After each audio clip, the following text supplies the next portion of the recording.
Yeah, thank you for that great introduction. Now, in terms of the scope of the problem, because we're really looking at DLP, and DLP as a technology helps organizations deal with and respond to data breaches. And, basically, when we first started looking at data breaches at Ponemon Institute, we were dealing with, maybe a few organizations every couple of months reporting, 10,000 or 20,000 records. Now we're looking at data breaches in the millions, and it seems to be a daily, maybe even an hourly event. Maybe we don't even worry about it anymore because they're just so frequent, but really there are lots of data breaches that go on day in and day out. And many of these are just really not reported properly, so people don't even know they've become a victim of the data breach and potentially a victim, an identity theft victim down the road. So this bubble chart is really getting pretty, filled up at this point. So I expect that to continue, in the foreseeable future. Okay, AG, did you want to add any color commentary to this slide? No, I think you nailed it. Thanks, Larry. No, thank you. By the way, folks, AG is the, we're tag teaming here. I'm the research wonk, but AG is the domain expert. So he will answer all the really tough questions and I'll just take the easy ones. Okay, so we're going to now talk a little bit about the results of a research study that was conducted by Ponemon Institute and sponsored by Spirion. The particular research is relatively current. It was done within the last year. And I think we got some interesting findings, and we're going to share those with you. And again, if you have any questions or issues about the research, we want to hear from you, and you will get a copy of the report. So we'd love to hear from you and get your feedback. So, I think you already know, or if you don't know, Ponemon Institute is a research organization, and our focus is on three things. We look at information or cybersecurity, data protection, and privacy. We've been in existence for more than 15 years, and we love what we do. I suppose we sometimes get a little lonely because we operate from a small city up here in northern Michigan, rather than the big city like New York or Washington. But for the most part, we really love what we do, and we love getting feedback from folks in the security and privacy communities globally. And by the way, we do global research as well. About half of the studies that we publish are conducted in more than one country. A little bit about the structure of this particular study. We really are looking at three groups, and we'll actually organize a presentation around these three groups. One group is a group of practitioners, IT security practitioners, that basically are using a data discovery and classification tool for the data protection program. And that is either generally, these are users of different DLP tools, as well as specifically Spirion customers. And then we have a group of folks who work in commercial organizations in different types of industries, and basically they do not have a DLP tool in place. What they're doing is kind of manual and ad hoc. And so that group is kind of the non-DLP group. The DLP group is basically generally all of the folks that are using a DLP commercially available solution, and then of course the Spirion group. So that's how we're presenting the results. Respondents provided a bunch of information in the survey, so it's more than what we're going to present here today. Basically, we received overall information about their organization's security posture. We looked at their ability to locate sensitive data, both structured and unstructured data. We also looked at their current DLP capabilities, and then the economic impact of the data breach generally. So we'll talk about all four of these, later in the presentation. Okay, so, just to sum it all up, I already talked about the classifications, but really the samples, which we describe in great detail in the research report, who we sampled and what type of organizations the individuals reside in. But for the most part, we're looking at organizations that are fairly large, and we define that as a global headcount of 1,000 or more employees. So 52% of our DLP group, that's not Spirion, 50% of the manual and ad hoc users, and 45% of Spirion users basically are in organizations that are fairly large. So we try to match based on organizational size and industry. And that nice picture on the side, the importance of DLP in cybersecurity defense, that is a copy of the report that we will be getting and hopefully reading in the near future. So now, drum roll, here's a data point. We think it's a very important one. So as I promised you, there are three groups, right? Your DLP users generally, the non-DLP users, in other words, they don't have a commercially available product, it's manual or ad hoc activities, and then the Spirion users. And you can see the height of the bars do vary quite a bit. What we're measuring here using a 10-point scale is how would you rate your organization's data security posture? It's from 1 to 10, where 1 is not effective or ineffective, and 10 being very effective. And we look at the high response, 7, 8, 9, 10 response. And that's what these percentages are. So basically, we see Spirion users at an overwhelming number here at 84% who believe their organization's security posture is very effective, mitigating or curtailing the leakage of sensitive or confidential information. The next highest, at 46%, are the DLP users. And they basically are saying that they're effective at 46% versus 84%. Another way of looking at that, by the way, is 1 minus 46% or 54% basically believe that they're not effective. And then, of course, at the bottom of the list are those non-DLP users. They definitely don't see their organizations as being effective. Probably they are in desperate need of a DLP solution. Now keep in mind, this isn't a product endorsement for Spirion. These are how the results laid out here for us. And so it is an overwhelmingly positive result. And just to also put into the scope of this research, our sample sizes are fairly large. We had 211 DLP in the DLP group, 236 in the non-DLP group, and we had 56 Spirion customers. So it did vary in terms of organizational size a little bit, but for the most part, these are kind of evenly matched. Any comments on this slide, AG, that you'd like to share with us? Sure. I mean, I'd love for you to figure out like why, but I could, why that is. Yeah, me too. If I had to, knowing what Spirion provides, I'd answer the question of why as I think Spirion provides visibility into into an organization's data, and that visibility is what enables them to build a proper security posture that is made up of other security technologies and controls. So, without that visibility, you're kind of shooting in the dark about where to, place firewalls or, where to place encryption, etc. But if an organization were to know precisely where all of their sensitive data is and who has it and which departments have what, I believe it helps them then dedicate time and resources to allocate time and resources to the sensitive areas. So I think that kind of helps an organization believe that they have a better security posture. Obviously, for the people who don't have DLP, they're already raising their hands and they don't have DLP, so they already kind of know that they're kind of behind the curve there. Okay, let me just interrupt. This is Krishnan. So one of the questions that came in, AG, and I think you had alluded to this, is what is the difference between the Spirion users versus the regular DLP users? So, good question. So I think it's obviously a good question. That's why you asked it, right? I think the Spirion users have, not just a visibility, but it's an accurate visibility.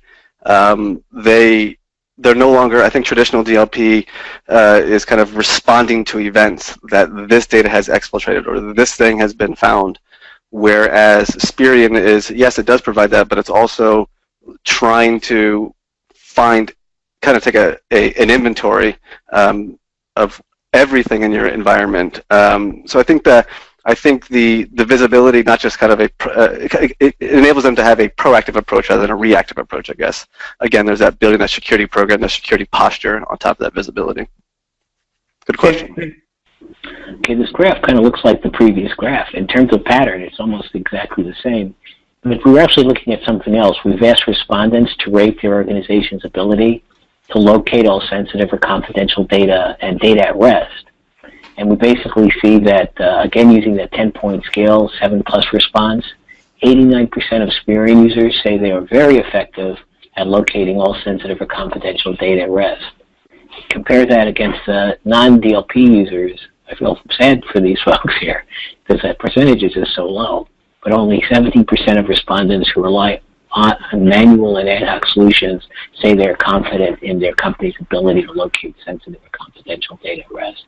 So this is a big deal, because if you can't locate it and you don't know what you have, you can't really manage and control the risk. And so, with regulations like the General Data Protection Law that is soon to arrive, and other requirements, there's kind of an implicit and maybe explicit in many cases requirement that an organization kind of takes an inventory and takes stock of where their sensitive and confidential information is located.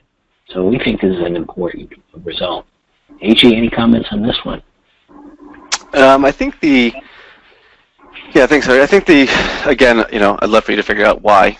Maybe that's another presentation. But I think this probably comes to both DLP users and Spirion users have some sort of capability to locate data at rest. I think it's probably Spirion users.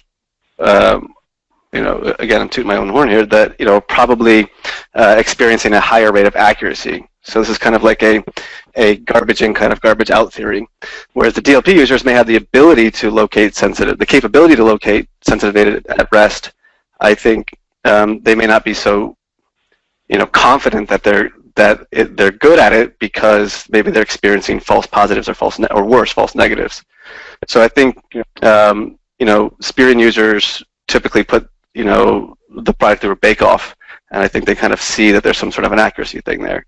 I mean, that's kind of what I would answer it as. I hope that's the right answer there, but yeah, I think my gut feels me you're right. Yeah. So. Yeah, to jump in here, we actually had an interesting question come in from one of our audience members, which is, does the report have a breakout of satisfaction by product versus just Spirion?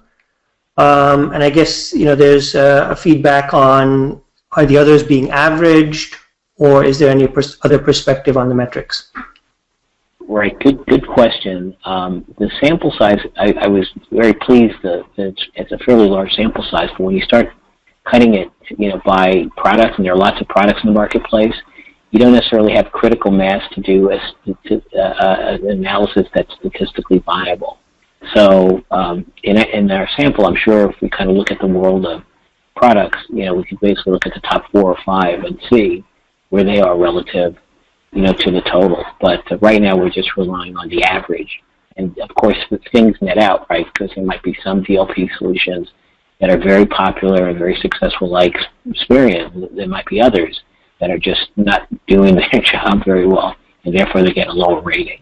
It's a good question, but part of our research design was, to really make sure we had critical mass of respondents by group, but it wasn't necessarily to do a detailed analysis by different products. But I suppose we could do that in the future. So it is a good question.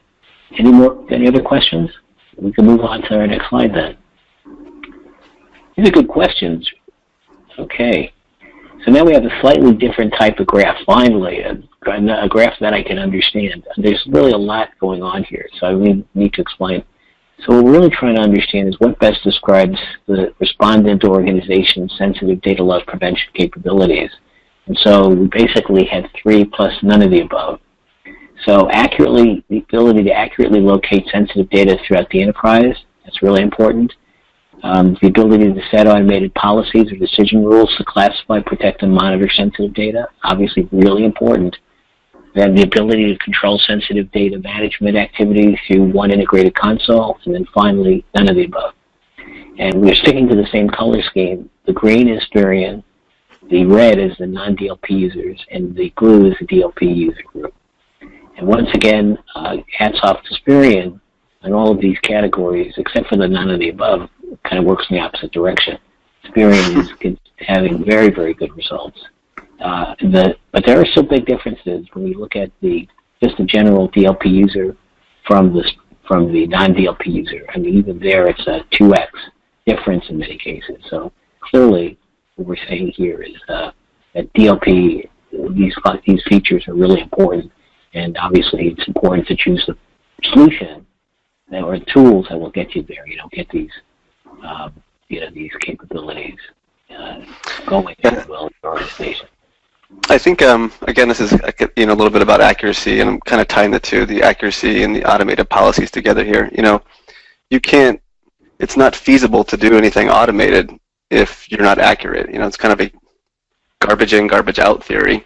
If you're inaccurately classifying or inaccurately, identifying sensitive data, let's just say you have an action to, don't send an email if it has a credit card number in it. Well, if there's a false positive there detection, like it's not accurate, it's not precise, you're going to prevent that business process from continuing.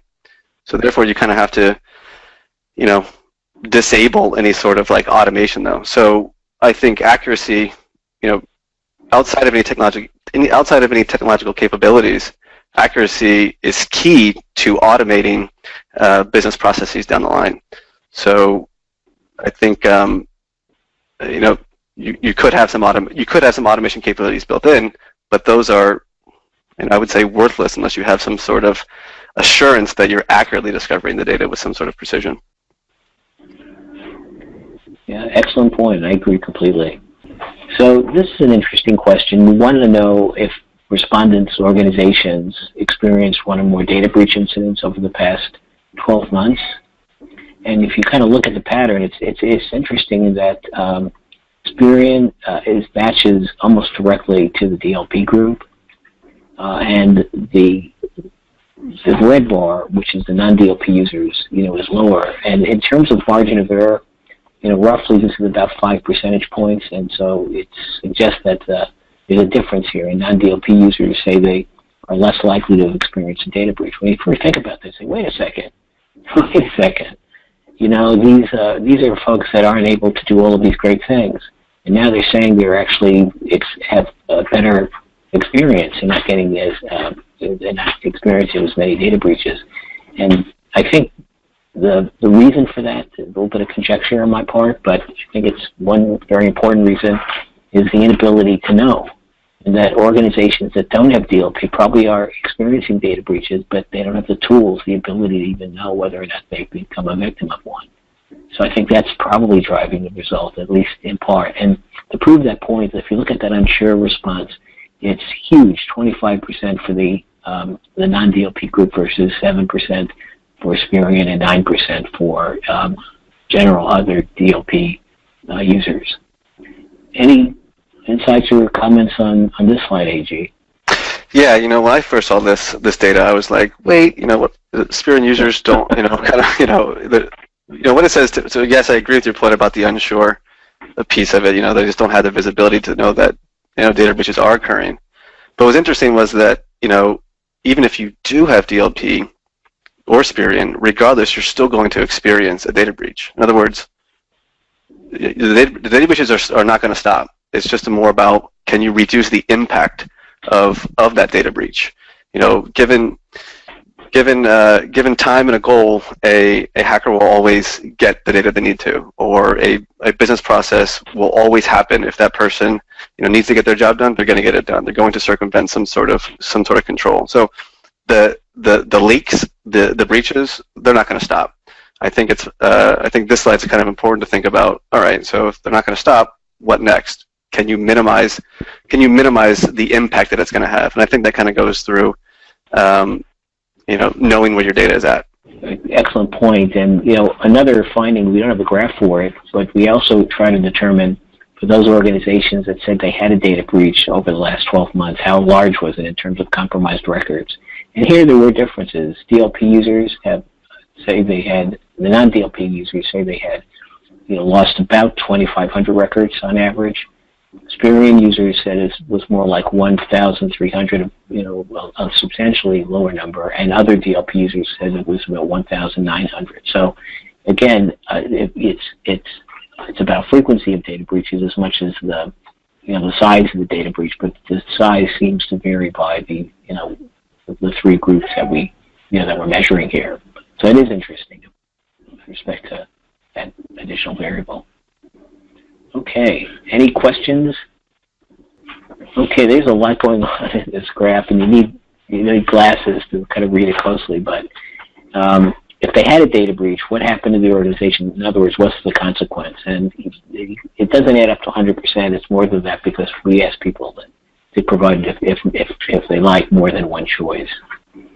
And the number one response in terms of what happened, interesting result, it's nothing happened. In other words, there were no negative consequences, which I suppose that could happen if the data breach involved negligence, carelessness, and the data was lost, but not necessarily in the hands of a cyber criminal. IT downtime was the number 2 response. Business interruption, so interruption to a business process, was number 3. Exfiltration of classified or sensitive data, theft of personal information, damage to IT infrastructure, destruction of information assets, damage to software, and other, which is very, very low. So those are the interesting responses in ascending order. Again, the top response is that nothing happened, which is an interesting response. But what is also interesting that many organizations see that downtime, not being able to fulfill its primary mission, the IT function to do that is very, very important. Any comments on this slide, AG? Yeah, that destruction of the information asset, that's kind of an interesting one. I mean, the other ones kind of look, about, I would say even, there's an IT downtime, which they're experiencing less IT downtime, but that destruction of information asset, that's interesting. I don't know if that's a good thing or a bad thing, and that the asset was destroyed or that it's no longer there anymore, which is kind of a good thing. Yeah. But unless it was like economic sabotage, they destroy the asset, so you really have no way to recover fully. I see that with like ransomware or destructive malware. It's kind of interesting. But it is an interesting result because it's 8% for Spirion and much, much lower for the other 2 groups. Okay. It's peculiar. Yeah, I love research that's peculiar. Sometimes it's a weird finding that's like the gems, and when you kind of do a deeper dive. So this is kind of relating to the data breach question, and very simply stated, has the frequency, sophistication, and severity of cyber attacks increased over the past 12 months for the participating organizations, of course. And here we look at frequency, sophistication, level of the attack, and severity level, and the patterns are very consistent. Once again, Spirion has a higher percentage. So that, again, when you step back here and say, wait a second, does that mean that these Spirion users or customers are somehow more likely to be targeted, or is it an issue of visibility, as we talked about before? And we think it's visibility, that basically, by virtue of having a tool like Spirion, you're more likely to understand it and see differences in the sophistication of the attack, severity of the attack, and the frequency as well. And right. Yeah. I'm sorry. I was just going to say, the question might be, well, why are attacks increasing? And on one hand, you could, talk about the value of the data, and there's, it's more valuable, it's more profitable to perform attacks. On the other hand, I could argue that they've always been occurring, just nobody knew about them. And now they're actually, now there's real consequences in terms of privacy laws being violated or breach notification laws, etc. So I think the necessity to know about them has spurred, one thing, but I also think that they've always been happening. And now that I think both DLP users and Spirion users have insight into the data that's actually been stolen, let's just say that, some other sort of cyber security tool might notify them that a breach has occurred, but I think historically people might have solved that breach rather than actually understanding what data has been exfiltrated. So I think that visibility is, I would argue that the attacks haven't been increasing, maybe a little bit, but it's more about now people can understand what's being attacked and the value of what's being attacked, or the liability of what's being attacked. Yeah, that's a really excellent point. We did a study recently on endpoints, and we had some interesting trend questions over the last 8 or 9 years. And we asked the question, what percentage of all of your devices might be infected or are infected with malware? And when we first looked at that question, it was like 1%. Now it's estimated to be somewhere between 10 and 11%. So it's clearly I would argue that things are worse. I would argue that the remaining percent doesn't know that they are infected by malware. Yeah. That's exactly what So, but with better tools, you become more aware. You're more likely to say, yeah, this isn't the same old malware. This is a more sophisticated, form of malware, as an example.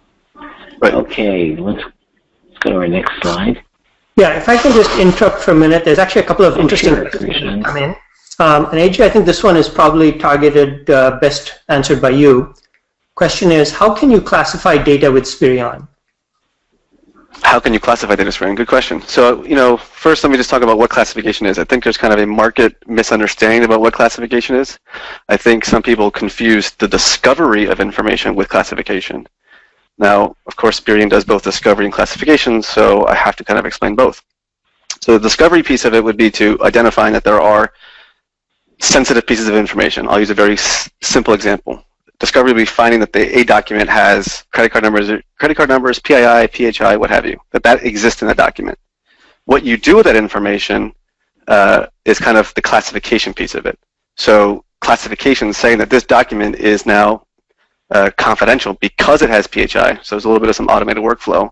So it's kind of applying a label to that piece of data. In this case of the Word document, you're applying a label to the Word document. And now there's two different types of classification. There's persistent classification, and I forget the other one, but having a database that says, hey, this Word document is classified as confidential. It's not so useful. Persistent classification is a label, a tag that stays with the data as it moves around. This is very valuable because wherever this data moves, inside, outside the organization, it's tagged as confidential.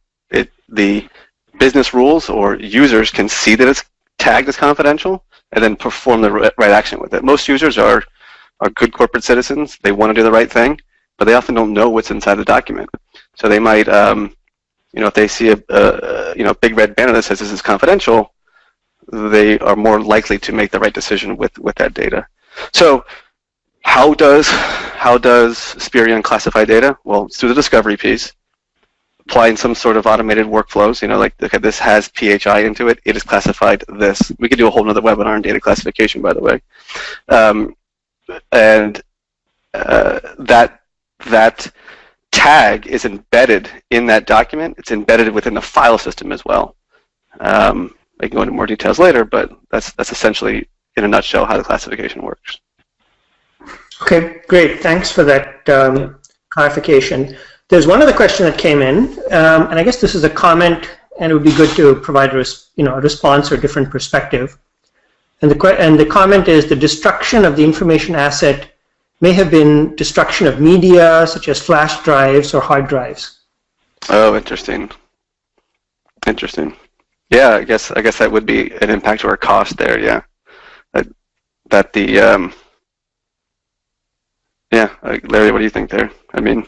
No, I think it's a good point. I think, for example, the cost, the out-of-pocket cost for dealing, having to remediate, because of media or devices that are damaged or destroyed, can actually be pretty costly.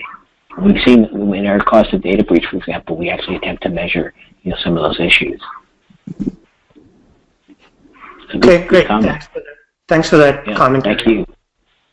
And by the way, AG, when you're going to do the webinar on classification, I volunteer to co-present with you. I think it'd be a great webinar. So we'll talk off the record here, and if we would be willing to maybe sponsor that and invite all of our audience to it as well. So I've got a lot of thoughts on data classification. Yeah, indeed. There's also, I don't want to make another webinar, but essentially there's another thing about GDPR and data classification as well too. But that's a whole other bucket of worms. But. Yeah, it's definitely a bucket of worms, and then suddenly companies in the United States are saying, "Wait a second, there's this regulation that could bankrupt us if we don't comply." So it's pretty serious. Okay, this is a hard to read, audience. But I'll try to explain what's going on. So we asked what challenges keep you up at night or keep your organization's security posture from being fully effective. So what are the issues?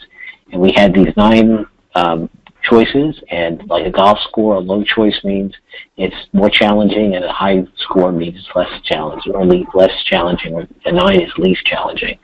And so what's the most challenging? The ability to know where sensitive or confidential information is located, Then the number 2, lack of in-house expertise, insufficient personnel, which I think overlaps, insufficient budget, insufficient data loss prevention tool, not having the right tool, lack of collaboration with other functions, silos, and so forth. Management does not see data loss as a significant risk. Shame on organizations that believe that to be so.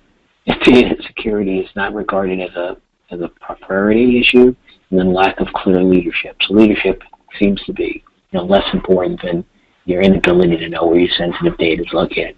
But this again, I want to highlight the Spirion results for number 1, where the average rank is for the DLP and non-DLP group is relatively high, right? It's a 1 or 2. We're looking at 6. It kind of moves way down the list in terms of priority, and that probably means that, at least I'm inferring that the Spirion tool, basically makes this less of a challenge because you have the right tool in place. So I thought that was an interesting finding. I was slightly confused by this. I was like, wait a second. But I think then I realized that 1 is most challenging. Yeah. So a lower number is worse, I guess you could say. Yeah. A low number is bad and a high number is good. And basically, in terms of just the pattern, it's very interesting because all the others kind of line up except the insufficient data loss prevention tool. That's very high. That's high, right? It's at 6 point or 8.23. So it's more evidence that Spirion is having a very positive effect on DLP data protection activities. Okay. So now back to a nice simple bar chart. Figure 9, and we're looking at the loss of intellectual property has caused our organization to lose a competitive advantage. And when we think about the typical data breach, we're normally thinking about huge amounts of data, maybe with PII or PHI, for example, or logging credentials, as in the case of Yahoo. So yeah, they do happen. But there's also data breaches involving small amounts of high-value information, like the theft of an organization's research and development. We were dealing with a project recently on a pharmaceutical company that had its clinical trial and one of its potentially most popular drugs was stolen in the hands of a competitor. So, this kind of information is also information targeted by probably more sophisticated cyber criminals. And so what we asked is, the answer to the question is a yes or no. Yes, I believe that the loss of intellectual property has caused a loss of competitive advantage, and then no. Notice that in the yes response, again, we get a very high result for Spirion, much higher than the other 2 groups, which, again, I think is evidence that Spirion helps organizations have that visibility to know that this type of a data breach and exfiltration is happening. But I'd love to get your point of view on this slide, AG. Yeah, so, kind of, again, it's the visibility thing, but I also think it's a visibility at a point in time, sort of like a DVR type of capability. Like knowing that an endpoint was breached, great, there's a little bit of a lag time to that. If you're doing it in real time, kudos to you, but there's a little bit of a, day, 2 days, weeks, months, perhaps how sophisticated your detection processes are. But once you've detected that something's been breached, you also need to know when did that breach occur, because also what data was on there when at that point in time. So Spirion, I guess, provides that visibility. What was on this endpoint 3 weeks ago, and of course, more than just PII, PHI sort of thing, but intellectual property. What intellectual property was on this device? Now, if you have the inability to discover intellectual property, you won't know that answer. So I think that visibility and that point in time of visibility is why Spirion users are probably saying, yes, there was a loss of competitive advantage. But I do recognize that these are, it's a judgment about what the value of that data was. So there is some sort of, variability there, but I think, again, that visibility, again, the number is so high there, and I think it speaks to visibility. Yeah. So anyway, yeah, I agree with you, by the way. I think this is all consistent. But this type of data breach, not that I'm, 100% sure of this, my gut tells me we'll start to hear more about these data breaches that are focused on, intellectual property, a little bit like the Sony experience. It was more than just data about people, there's data about movies, and that kind of competitive information. You know, in the wrong hands can be devastating. Okay, especially when it's posted. So, if I can jump in here, there's a couple of interesting questions that have come. Sure, So one is, and this is probably best answered by AG, how does Spirion help the management with respect to log reviews? It goes on to say other DLP tools provide access to confidential data, PII, to the administrators and log reviewers. I'm a little bit confused about the question. I mean, it's like, you know, you're talking about like logs with, you know, how does Spirion kind of manage log data, or how does it sift through log data? I think the question is, there might be confidential data in logs. Oh, yep. You provide, you know, access to them to prevent the wrong people from seeing the data in log reviews, in reviews of logs. Sure. I mean, I think that this, I don't want to turn it into like a technical pitch, but, you know, Spirion has capabilities to search pretty much everything. And I say pretty much everything because mainframes are, you know, probably we don't have direct connections to mainframes, although if we can connect to mainframe, we will. But, you know, a log file, whether it's in a database, whether it's on a file system, whether it's an SNMP trap, Spirion is going to be able to search it. But you know, if there's sensitive information, let's just say person's social security number or person's, you know, PHI or something like that, just inevitably gets dumped out to a log message, we'll find it and we'll tell you about it. We'll tell you when we found it and who had access to it and where it's at and a whole host of other things. Okay, great, thank you. AG, you get all the good questions. Have you noticed that? Okay, now I have to admit that you need to have a degree in accounting to understand what I'm about to present to you. And what most people don't know about me is I have a PhD in accounting, which is kind of scary that I decided to do a PhD in accounting. That's another story, but we do a lot of cost studies, and it does help from time to time. But really, we looked at we use an extrapolated method, and if you're interested in our method for doing this, it's in the paper, so you don't have to take copious notes or anything. But we really try to look at 5 different categories of cost or loss, economic loss, as a result of cybersecurity compromise. And so the 5 are listed in the table, and one is costs relating to cleanup or remediation, costs in terms of lost user productivity, costs in terms of disruption to normal business operations, damage to or theft of IT assets and infrastructure, and damage to the organization's reputation and marketplace image as a result of a serious compromise, which could be a data breach, but it could be more than that. And then we use, again, an extrapolation method, and these are average numbers. And in terms of the cost of, an average cost of a cybersecurity compromise using this method for each of the groups, we basically see about 6.7 million for DLP users, 4.3 million for non-DLP users, and 2.3 million for Spirion users. And so if you got to look at the ROI of Spirion, it's in the table. I mean, it's pretty clear. So more good news for Spirion. I think this speaks to I think the visibility and the security posture aspect of it, like improving the visibility, improving the security posture.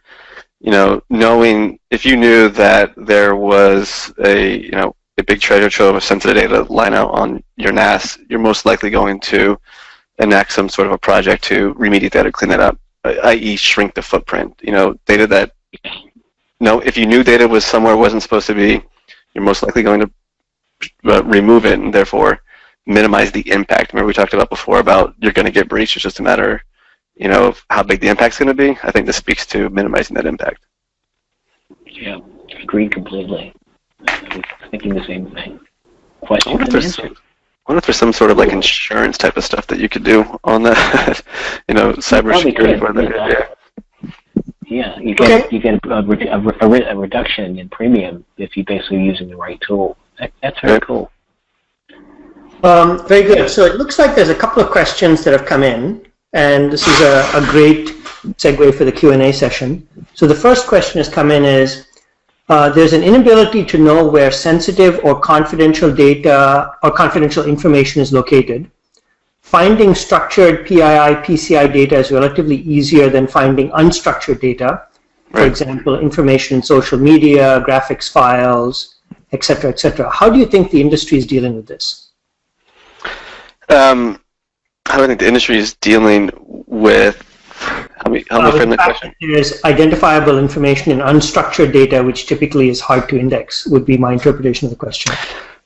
Yeah, well, you threw the word index in there. I'm not sure if the questioner asked the index, but all right. So you're right, unstructured data is very difficult, and the reason why it's very difficult is because there's no there's no context. Like simply finding a 9-digit number, social security number, is pretty easy, with a regular expression. But if you knew, so think about a database. In a database, you're most likely going to have a column called SSN. So you're right, finding structured data, it's pretty easy. But if you think about a 9-digit number in a text file, a Word document, it's just a 9-digit number. You need context, up, down, left, right, and that's what makes it a social security number. So the idea that, so think about a zip plus 4, for example. Zip plus 4 is 9-digit numbers. But if you find a 9-digit number next to an address that's in Pennsylvania, and that the 9-digit number is also the zip code in Pennsylvania, you most likely know that it's not a social security number. So the context, I think, in structured data is information that I think other technologies ignore.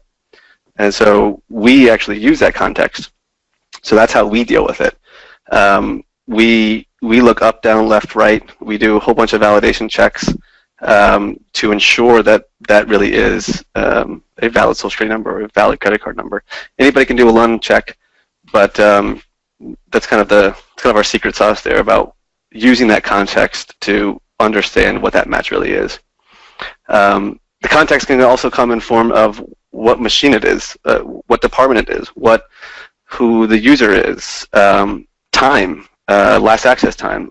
There's all sorts of attributes about that data that provide contextual information to what that match is. Is it really PHI, or is it a manual for medical codes? It's all about context. All about context. In a structured database, the context is inferred for you by the structure. Unless you're using like something like SAP, which likes to name columns like column 1, column 2, column 3. But again, the context and the structure in a structured database is the context. In unstructured, you don't have the context unless you know how to interpret the context. Okay. One final question, and I'll read it literally. Can you please throw some light on event logging and its importance in DLP? Larry, you want to take us? No, I'm kidding. Thanks a lot. Event logging. I think event logging.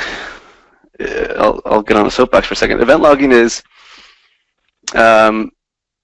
it by its nature forces you to be reactive. So identify the event, be reactive to the event. Now, of course, you can have business processes.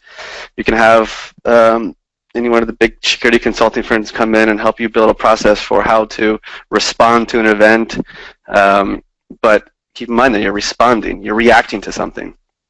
Of course, the better the event, the more proactive the event. Someone's about to hack in. I don't know of anything that does that, but you might be able to be less reactive and more proactive. But event logging, so that's kind of like my soapbox. But in the context of DLP, or the context of not DLP as a technology, but DLP as in preventing data loss, the way that I see that kind of integrating is that you have these events that are happening, you have these attacks that are happening.